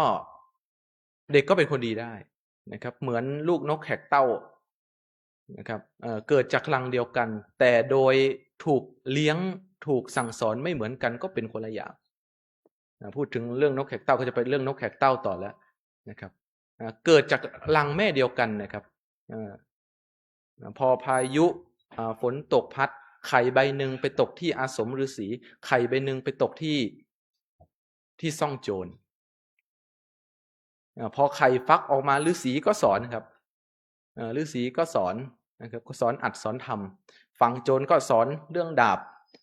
เรื่องสงครามเรื่องตีรันฟันแทงอะไรก็ว่าไปนะครับมันก็ทำให้เห็นว่าต่อให้มาจากที่เดียวกันแต่ว่าถ้าถูกเลี้ยงดูหรือแม้กระทั่งการเรียนการสอนจากสำนักของตัวเนี่ย นะครับมันก็สามารถที่จะเปลี่ยนคนได้แม้กระทั่งนกก็ยังเปลี่ยนได้เลยนะครับนกตัวหนึ่งพูดดีมีธรรมพูดดีมีเหตุผลแต่อีกฝั่งหนึ่งโอ้โหนะครับนกติดปีกนะครับเนี่ยอันนี้ก็ยกตัวอย่างให้เห็นนะครับเพราะฉะนั้นก็เหมือนญาติโยมวันนี้ที่มาหลายท่านเห็นเป็นประจำครับอาตมาเมาอะไรก็เห็นตลอดแต่โยมไม่ค่อยได้เห็นก็เห็นตลอดนะครับก็ถึงบอกว่าทุกอย่างมันมีเหตุมีผลของมันนะครับยกตัวอย่างอย่างเช่นอะไรอย่างเช่นคนเวลาท่านจะทำนาเวลาจะทำนามันก็ต้องเตรียมไถเตรียมพืชเตรียมน้ำจะไปทำหน้าแล้งก็ไม่ได้เดี๋ยวไม่มีน้ำอีกก็ต้องเตรียมน้ำทำนาก็ต้องดูฤดูฝนก็ทำนาเตรียมนะครับเตรียมสองก็คือเตรียมพืชเตรียมต้นกล้าจะปลูกข้าวก็เตรียมกล้าจะปลูกข้าวโพดก็เตรียมเม็ดข้าวโพดแล้วก็ที่ขาดไม่ได้สุดท้ายก็คือคนหว่านนะครับคือคนหว่านเมื่อออกดอกออกผลมาก็เป็นที่ประจักษ์เป็นที่ยินดีนะครับก็อยากจะชี้ให้เห็นว่านะครับเหตุและผลเหมือนท่านบอกว่าอะไรผมไปสอนเด็กข้างนอกนะครับอะไรนะไอ้ที่ท่านบอกว่าทำดีได้ดีทำชั่วได้ชั่วปลูกข้าวได้ข้าวพอเราบอกว่าปลูกมะพร้าวได้อะไรลูกปลูกมะพร้าวได้น้ำกะทิครับพระอาจารย์นะปลูกมะพร้าวด้วยน้ำกะทิเราจะบอกว่าไม่ใช่ก็เห็นมีอยู่เราก็บอกแล้วปลูกข้าวโพดได้อะไรลูกปลูกข้าวโพดได้ป๊อปคอร์นค่ะอาจารย์เอาละก็ถูกของเขานะก็ถูกของเขาเหมือนกันนะครับจะบอกว่าไม่ใช่กับข้าวโพดก็ประจักษ์ครับก็มาจากป๊อปคอร์นก็มาจากข้าวโพดอย่างนี้เป็นต้นนะครับแล้วก็เด็กนะครับก็ถามก็หัวเราะไปนะครับเราก็พยายามอยากจะชี้เหตุชี้ผลว่าทำดีได้ดีต้องอย่างนี้นะครับเหมือนเราปลูกข้าวโพดนะลูกเอาเมล็ดปลูกเมล็ดโตเป็นต้นขึ้นมาสุดท้ายเราก็ได้เมล็ดจาก1เมล็ดอาจจะเป็น2ฝัก3ฝักอะไรก็ว่าไปนะครับผลตอบแทนมันก็ได้เยอะเหมือนคนทำนาเนี่ยนะครับลงทุนข้าวหว่านไป1กระสอบนะครับแต่พอเก็บเกี่ยวค่าใดก็10กระสอบบ้าง20กระสอบบ้างครับเรื่องการให้ก็เหมือนกันแต่ถามว่าให้แล้วต้องหวังไหมบางคนทำไมครับสาธุพรุ่งนี้ถูกหวยวันที่16เอาถูกหวยอย่างเดียวถูกหวยอย่างเดียวเนี่ยมันก็มีให้เห็นซึ่งมันปฏิเสธไม่ได้อันนี้เขาเรียกว่าให้แบบหวังคือให้แล้วตัวเองจะต้องได้ให้แล้วตัวเองจะต้องได้อันนี้คือให้แบบหวังนะครับกับอีกอย่างหนึ่งบางคนให้ไปแล้วไม่หวังอะไรเลยถือว่าได้ช่วยถือว่าได้แบ่งเบาเขาให้เพราะความสงสารก็เป็นความกรุณาไปหลายท่านลองนึกดูอาจจะเมื่อก่อนหรือตอนนี้ก็ได้เคยไหมให้แล้วหวังซึ่งเมื่อก่อนเนี่ยอย่างอาตมาเองเมื่อก่อนนี้ให้แล้วก็หวังเหมือนกันนะมันก็มี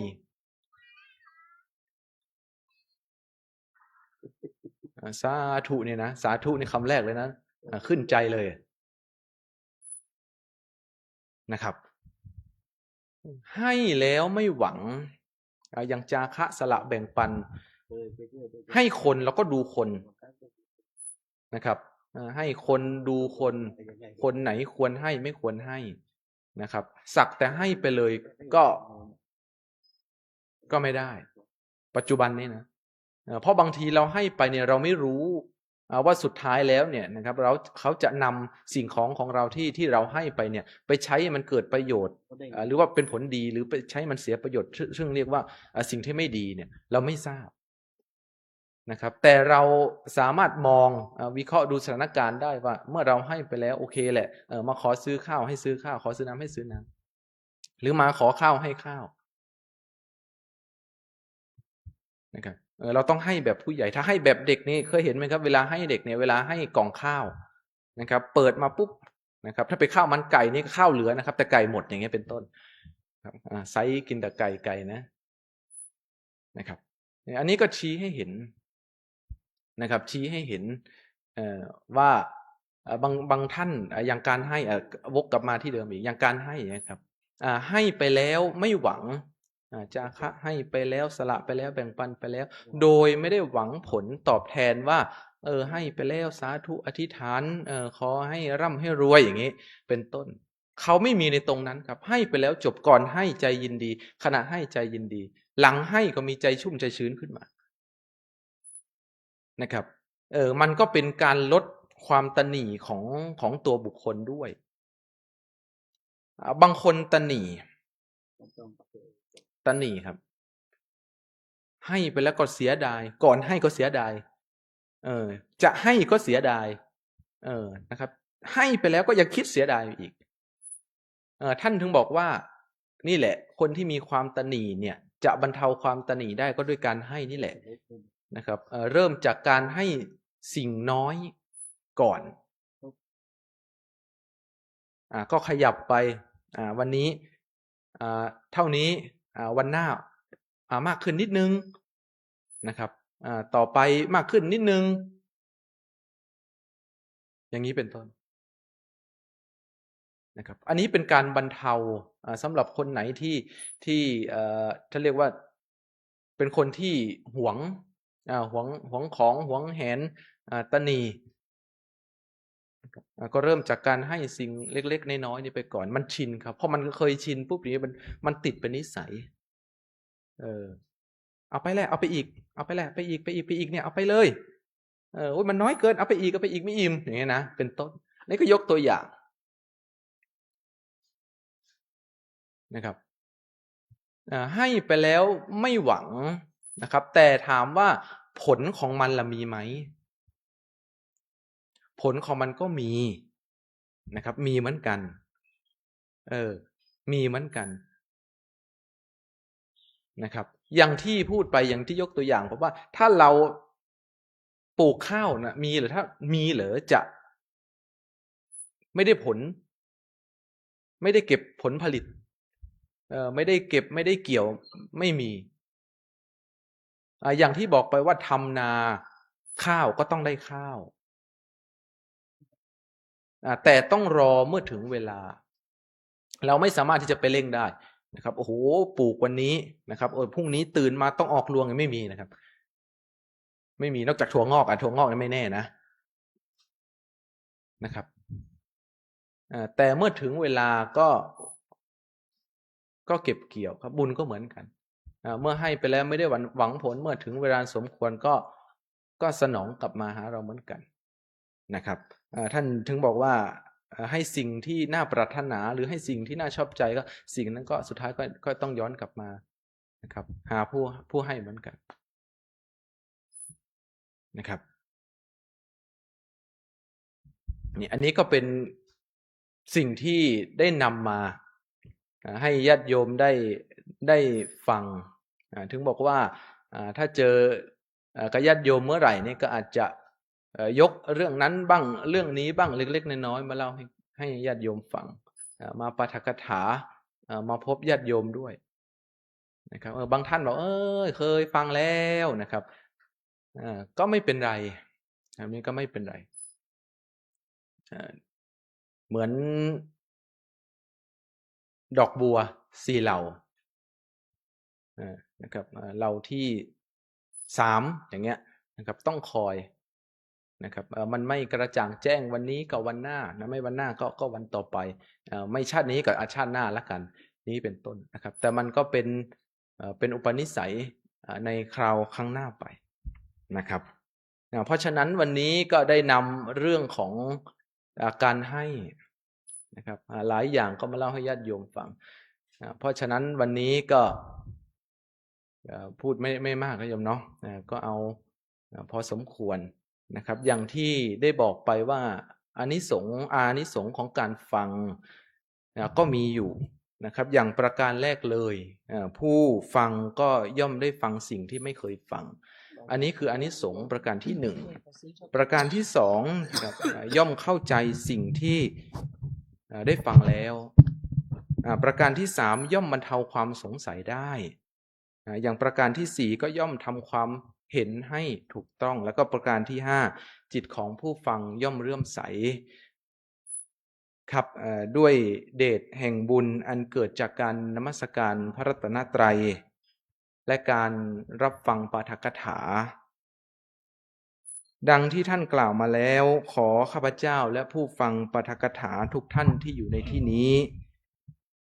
จงเป็นผู้มีอันตรายอันถูกห่วงบุญกำจัดไปแม้ในที่ทุกสถานเหมือนกันทุกคนทุกท่านเทินอันธมยังสาธุกลังกโลมาเซสาธุสาธุสา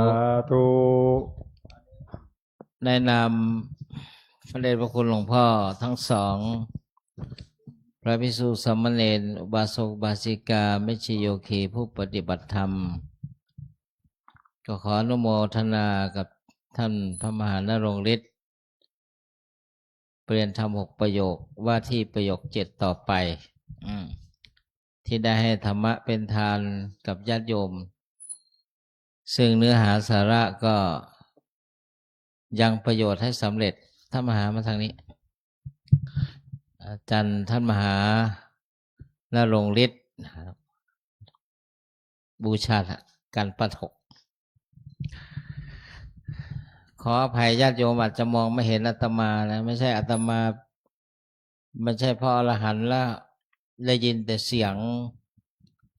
แล้วก็ไม่เห็นตัวนะไม่ใช่นะพอดีเสามันบังไว้เนี่ยเห็นหรือยัง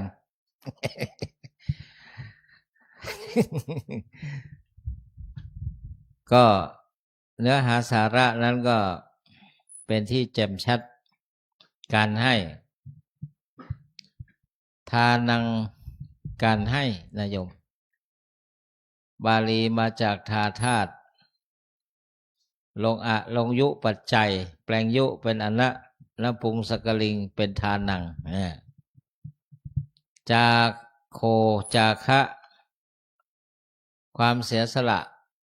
มาจากจัชธาตุในความเสียสละ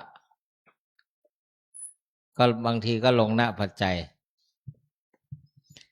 นี่ศรัทธาญาติโยมท่านทั้งหลายการให้เนี่ยมันเป็นการยกระดับจิตนะการทำบุญทั่วไปการให้ทั่วไปนี้เป็นระดับทานคือทานังคือการให้เช่นให้แก่สัตว์เดรัจฉานก็ยังมีอานิสงส์ให้ทานแก่สัตว์เดรัจฉานก็ยังมีอานิสงส์ตั้ง100 เท่านะตามพระหลักพระไตรปิฎกในฐานะสังวิภาคทานสูตร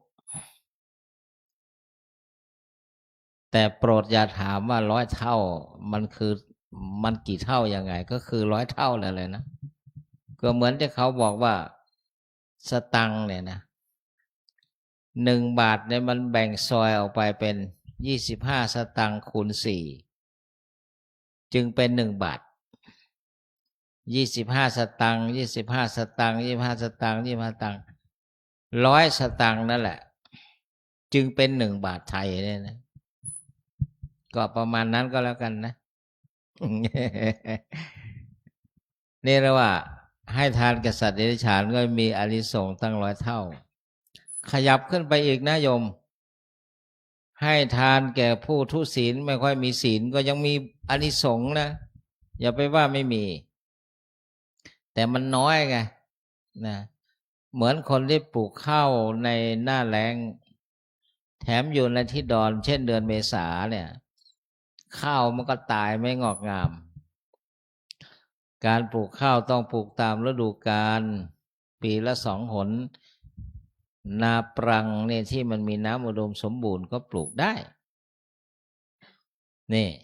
ให้ทานแก่คนที่มีศีลอานิสงส์มันก็มากขึ้นไปอีกตามลำดับของมัน จนกระทั่งให้ทานแก่ภิกษุสงฆ์ภิกษุณีสงฆ์มีพระพุทธเจ้าทรงเป็นประมุขเป็นประธานเนี่ยถือว่าเป็นอุดมทานที่สูงสุดแล้วขยับขึ้นไปแต่ญาติโยมผู้ให้ทานเนี่ยเรียกว่าเป็นการยกระดับบางคนให้ทานเนี่ยให้ทานวันที่1เช้าหรือ16เช้านี่การให้ทานลักษณะนี้พระสงฆ์ก็ต้องฉายเรดาร์ของตนเองแหละปกติ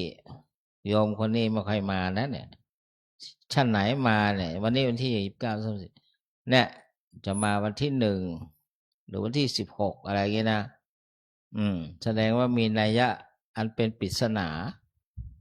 เนี่ยการให้ทานในลักษณะเรียกว่ายังหวัง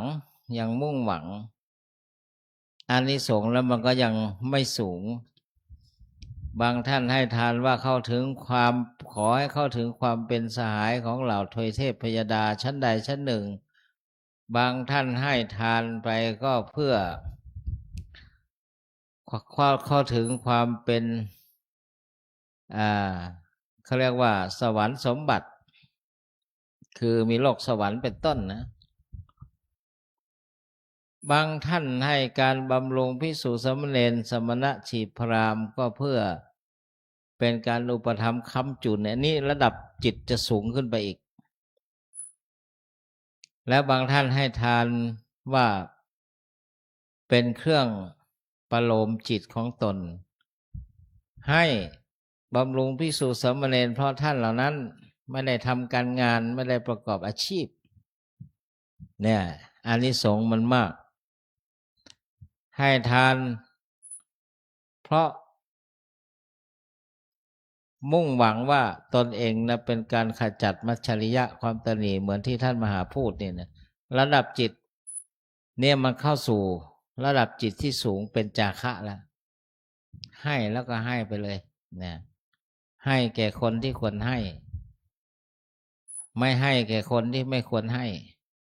ให้แก่คนที่ไม่ควรให้ก็มีให้แก่คนที่ควรให้สละไปแล้วไม่อาวรณ์เนี่ยอานิสงส์มันย่อมแรงกล้ามหาศาลขึ้นไปอีกขยับปริมาณขึ้นไปอีกนะญาติโยมแต่ให้เมื่อกี้ก็ยังเป็นการให้เป็นบุญที่บอกว่าเมื่อกี้นะวันที่1กับ16อะไรเงี้ยนะหรือบางแห่งเขาบนบานสรรกล่าวเอาหัวหมูไปบนบานเอาไข่ไปที่บูชาหลังจากที่สมประสงค์บางแห่งนะถวายพระพุทธเนี่ยเพราะเชื่อว่ามีความศักดิ์สิทธิ์อาตมาว่าพระพุทธท่านก็คือพระพุทธแหละเป็นตัวแทนพระศาสดาถ้าจะศักดิ์สิทธิ์จริงก็เพราะน่าจะเป็นด้วยอนุภาพของเหล่าเทพพยดาที่ปกปักรักษาดูแลพระพุทธแห่งนั้นมากกว่านะอย่างนี้ก็มีเหมือนกันแต่ในลักษณะนั้นก็จะเป็นการบวงสรวงไปค่อนไปทางบูชาถวยเทพใช่มากไปนะอย่างนั้นก็ว่ากันไปงั้นอย่างไรก็ตาม ทานก็ยังเป็นทานและบารมีที่สั่งสมไปเพราะว่าคนให้ทานเนี่ยเกิดภพชาติสังสารวัฏย่อมเป็นผู้ที่ไม่อับจนคือทำอะไรก็ง่ายมันก็คล่องนะญาติโยมพระภิกษุสงฆ์เช่นเดียวกันนะรูปใดท่านใดองค์ไหนภิกษุสามเณรเคยให้ทานมาทั้งอดีตชาติปัจจุบันอะไรมันก็ง่ายมันก็คล่องมันก็สะดวกรูปไหนที่มันฝืดที่มันเคืองนี่นะจะทำอะไรก็ลำบากโน่นนี่นั่นก็นะบางทีไปขอปูนกับโยมสักลูกนี่ก็เหนื่อยคอแห้งอะไรอย่างเงี้ยเนี่ยแสดงว่าไม่ได้สั่งสมบุญบารมีมา แต่ถ้าหากว่าผู้ใดเคยให้ทานทั้งอดีตปัจจุบันนี่ออกปากน้อยก็ได้มากเช่นบอกว่าโยมอาตมาจะสร้างห้องน้ำขอปูนซีเมนต์สักลูกมันจะพออะไรละท่านเอาไป100เลยอย่างเงี้ยยกตัวอย่างนะเหมือนพระเดชพระคุณหลวงปู่นี่ปู่เราเนี่ยหลวงปู่พระพรหมมงคลนะหลวงปู่ทองนะนู่นน่ะท่านสงบนิ่งนะลูกเหมือนปู่นะหลวงปู่ท่านพูดน้อยแต่เวลาสอนเนี่ยจะสอนนานท่านโบกพัดเนี่ยตาใบตาเนืองท่านไป10 20 60 70กิโลมันก็มาได้เนี่ยเพราะด้วยอำนาจบุญบารมีนะโยมนะความเชื่อถือเนี่ยมันไม่เหมือนกันส่วนตัวอาตมายังไงนี่ให้พรชัดถ้อยชัดคำสัพพีติโยวิวัชชันตุสัพพโรโควินัสตุบอกเตอย่างนี้ให้พรชัดเจนนี่นะไม่เท่าไหร่หรอกเพราะอะไรมันไม่ได้อยู่ที่อักขระมาอยู่ที่ความศรัทธาต่อบุคคลเนี่ยโดยความเคารพหลวงปู่บางทีอาตมานั่งกับหลวงปู่เหมือนกันนะสมัยนั้นหลวงปู่ให้พรเบาได้ยินบ้างไม่ได้ยินบ้างยะถาวริวหาปุราสติเวท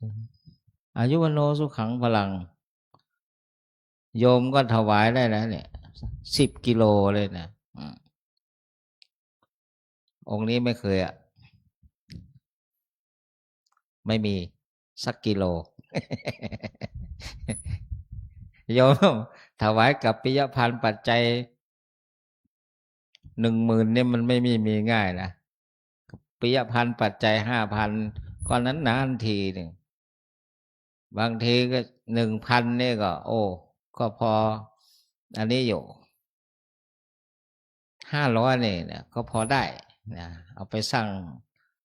ถาวรวัตถุอย่างอื่นนี่นะมันไม่เหมือนกันนะโยมอันนี้เรียกว่า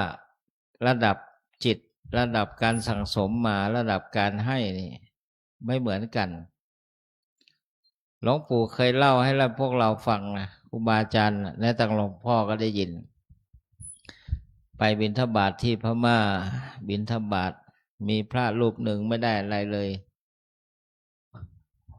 ขอหลวงปู่ก็เมตตา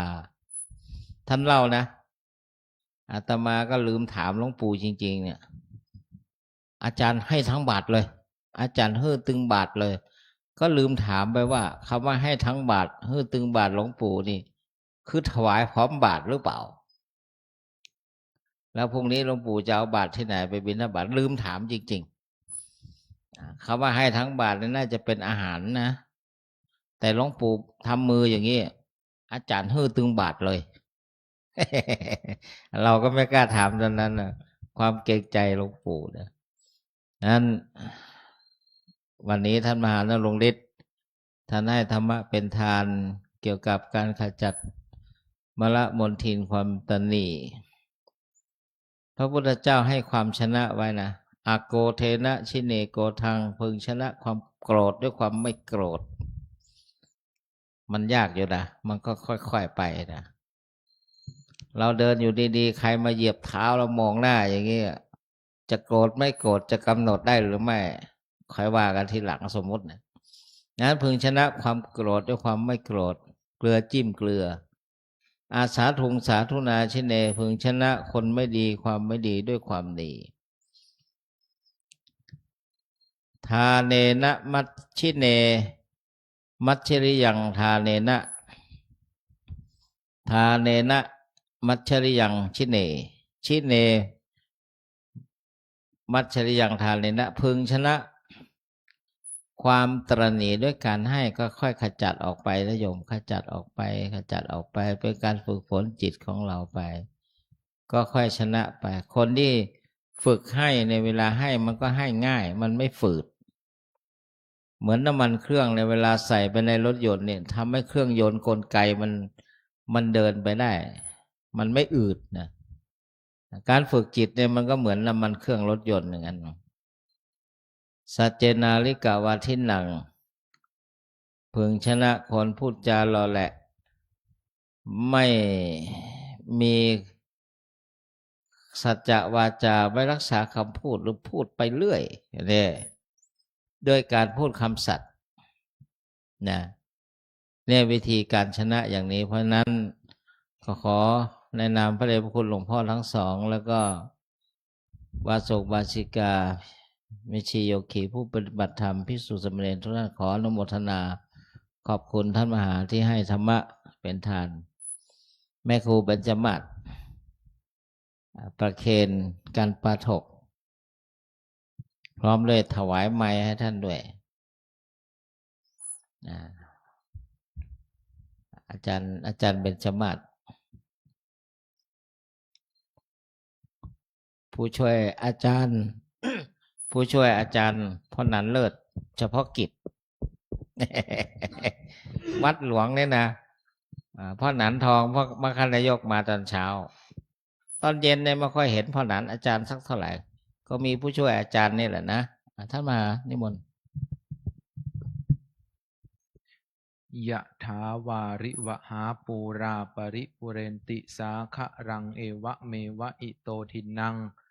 เปตานังอุปกัปปติอิชิตังปฏิตังตุมหังคิปะเมวะสมิจฉันตุสัพเพปุเรนตุสังกปปาจันโทปนะระโสยะถามะนิโชติระโสยะถาสพพีติโยวิวัชชันตุสัพพะโรโควินัสสตุมาเตภวัตวันตรายโยสุขีทีคายุโกภวะอภิวาทนสีริสะนิจจังวุธาปจายโนจัตตารโอธรรมาวัฏันติอายุวันโนสุขังพะลัง สาธุสาธุสาธุ สัพพะโลกเวเนโมโตสัพพะสันตาปวาสิโตสัพพะเวรมเตกันโตเนปโตจตุวังสัพเพติโยเววัชชันตุสัพพะโลกเวนัสตุมาเตภวัตวันตรายโยสุขิเดกายุโกภวะอภิวา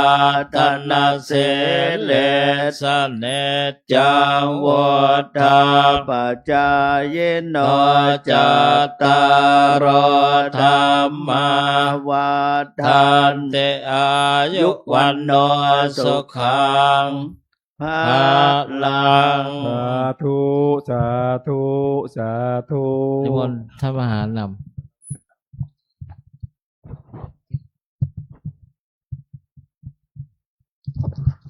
ลำดับต่อไปก็ได้ทำการกล่าวคำบูชาในวันธรรมสวนะข้าพเจ้าขอโอกาสเป็นต้นเสียงอิมินาสการเรนะตังพุทธังอภิปูชยามะ เอเมนาสการเรนะตังธัมมังอภิปูชยามะเอเมนาสการเรนะตังสังฆังอภิปูชยามะอะระหังสัมมาสัมพุทโธภควาพุทธังภวันตังอภิวาเทมิสุอาคาโตภควตาธัมโมธัมมังนามัสสามิสุปฏิปันโนภควโตสาวกสังโฆสังฆังนามามิ อิติปิโสภะคะวาอะระหังสัมมาสัมพุทโธเวชาจารณะสัมปันโนสุขโตโลกวิทูอนุตตโร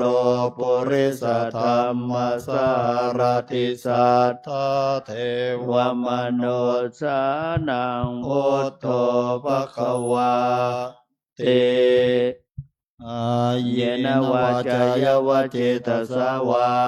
พุทเทกุกัมมังปะกตังมยายังพุทโธปฏิคันหาตุอาจยันตังกาลันตะเลสังวริตุงวะพุทเทสวากขาโตภะคะวะตาธัมโมสันทิฏฐิโกอากาลิโกเอหิปัสสิโกโอปัญญิโกปัจจตังเวทิตาโพวินโยหิติกายเยนวาจายวะเจตสาวาธัมเมกุกัมมังปะกตังมยายังธัมโมปฏิคันหาตุอัจจยันตังกาลันตะเลสังวริตุงวะธัมเมสุปฏิปันโนภะคะวะโตสาวกสังโฆโอโชปฏิปันโนภะคะวะโตสาวกสังโฆยายาปฏิปันโนภะคะวะโตสาวกสังโฆสามีจิปฏิปันโนภะคะวะโตสาวกสังโฆยาติรังจัตตาริปุริสายุคานิอัฏฐปุริสปุคลาเอสะภะคะวะโตสาวกสังโฆอาหุนายโยปาหุนายโยทักขินายโยอัญชลิการณิโยอนุตตรังปุญญเกตังโลกัสสะติกายเยนวาจายวะเจตสาวาสังเฆกุกัมมังปะกตังมยายังสังโฆปฏิคันหาตุอัจจยันตังกาลันตะเลสังวริตุงวะสังเฆกล่าวคำบูชาพระยะมามหาโค ยะมัมหะโข ยะมามหาโค มะยัง มะยัง ภักขวันตัง ภะคะวันตัง สารนังคตา สารนังคตา เราเป็นผู้ถึง เราเป็นผู้ถึง ซึ่งพระผู้มีพระภาคเจ้า ซึ่งพระผู้มีพระภาคเจ้า พระองค์ใด พระองค์ใด ว่าเป็นสารณะ ว่าเป็นสรณะ โยโนภักขวาสถา โยโนภควาสถา พระผู้มีพระภาคเจ้า พระผู้มีพระภาคเจ้า พระองค์ใด พระองค์ใด เป็นศาสดาของเรา เป็นศาสดาของเรา ยัสสะจะมะยัง ยัสสะจะมะยัง ภควโต ภะคะวะ ภควโต ธัมมัง ธัมมัง โรเจมะ โรเจมะ แลเราชอบใจ และเราชอบใจ ธรรมของพระผู้มีพระภาคเจ้า ธรรมของพระผู้มีพระภาคเจ้า พระองค์ใด พระองค์ใด อิเมหิ อิเมหิ สักการเรหิ สักการเรหิ ตังภควันตัง ตังภคะวันตัง สะธัมมัง สะธัมมัง สะสังฆัง สะสังฆัง อภิปูชยามะ ยาภิปูชยามะ เราตั้งใจบูชา เราตั้งใจบูชา ซึ่งพระผู้มีพระภาคเจ้า ซึ่งพระผู้มีพระภาคเจ้า พระองค์นั้น พระองค์นั้น พร้อมทั้งพระธรรม พร้อมทั้งพระธรรม พร้อมทั้งพระสงฆ์ พร้อมทั้งพระสงฆ์ ด้วยเครื่องสักการะ ด้วยเครื่องสักการะ ทั้งหลายเหล่านี้ ทั้งหลายเหล่านี้ ต่ ต่อไปก็นั่งสมาธิกราบสติปัฏฐาน กราบ สี่ สติปัฏฐานสี่แล้วก็นั่งสมาธิโยม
สมควรแก่เวลา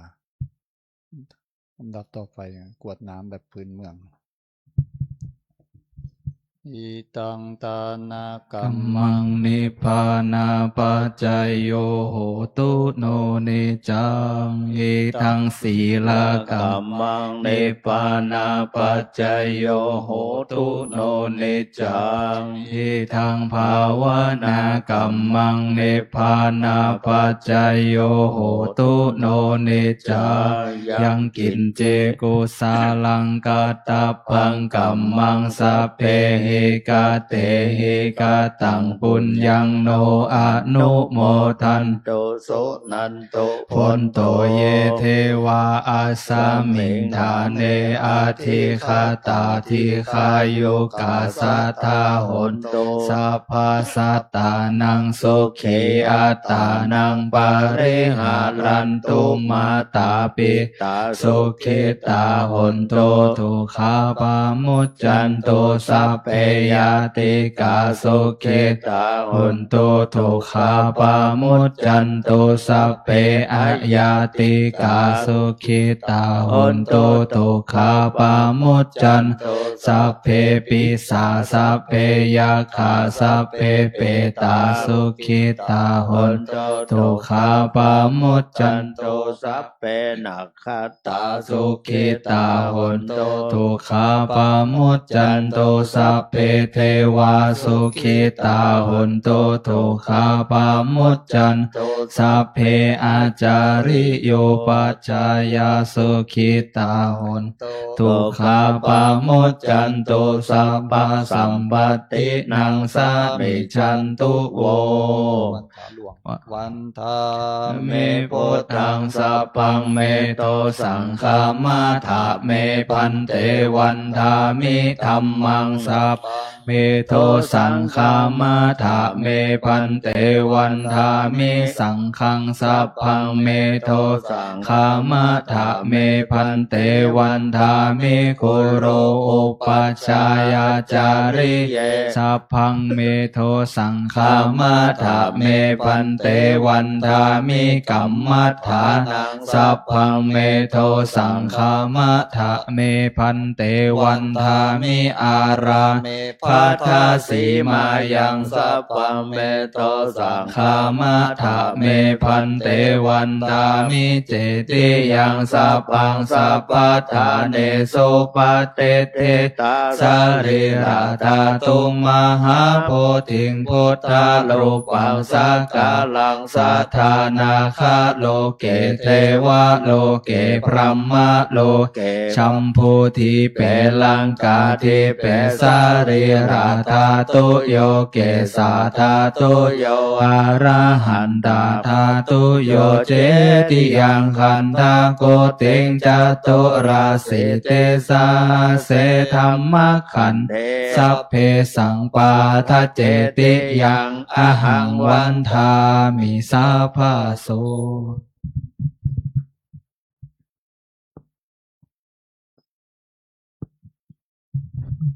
ตาเมพันเตสัพพังอาปัลลาทังคามาถาเมพันเตมยากาตังปุญญังสามินาอนุโมทิตาพังสามินากาตังปุญญังไมหังทาตาพังสาธุสาธุอนุโมทามิอะระหังสัมมาสัมพุทโธภควาพุทธังภควันตังอภิวาเทสวากขาโตภควตาธัมโมธัมมังนามัสสามิสุปฏิปันโนภควโตสาวกสังโฆสังฆังนะมะน้อมวันทาน้อยพระเดชพระคุณหลวงพ่อนะครับวันทามิพันเตสัพพังอาปาราทังคามาถาเมพันเตมยากาปุญญังสามินาอนุโมทิตาพังสามินากาตังปุญญังไมหังทาตาปะสาธุ สาธุอนุโมทา จตารโล มิ ธรรมาวัฏันติอายุวันโนสุขังพระลัง สาธุสาธุ สัทธา